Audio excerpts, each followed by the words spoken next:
Derrière cet article, le journal Al-Ghad, le premier quotidien indépendant de Jordanie. Ce mercredi en une, il publie ce papier. Et le titre est plus ou moins explicite. Qu'est-ce qu'il y aura après Israël ? Un texte en hébreu, puis entièrement traduit en arabe.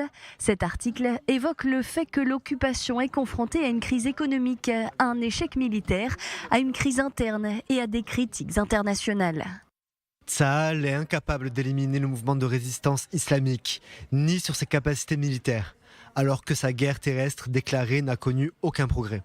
Et selon Al-Ghad, le gouvernement israélien est la cause de toutes les crises d'Israël. Un gouvernement extrémiste et déséquilibré ne peut pas rendre justice, et sa seule stratégie est de lancer des attaques cruelles contre les civils pour faire pression et infliger des souffrances à la résistance. Israël n'est pas un destin inévitable, mais plutôt une implantation en carton, selon Al-Ghad. Le journal poursuit, assurant que l'État hébreu s'effondrera sous la pression de ses problèmes politiques, économiques, sociaux et militaires internes.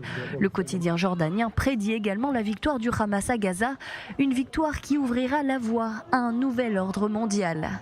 Al-Ghad va plus loin avec des caricatures à connotation antisémite où les dirigeants israéliens sont dépeints comme étant assoiffés de sang.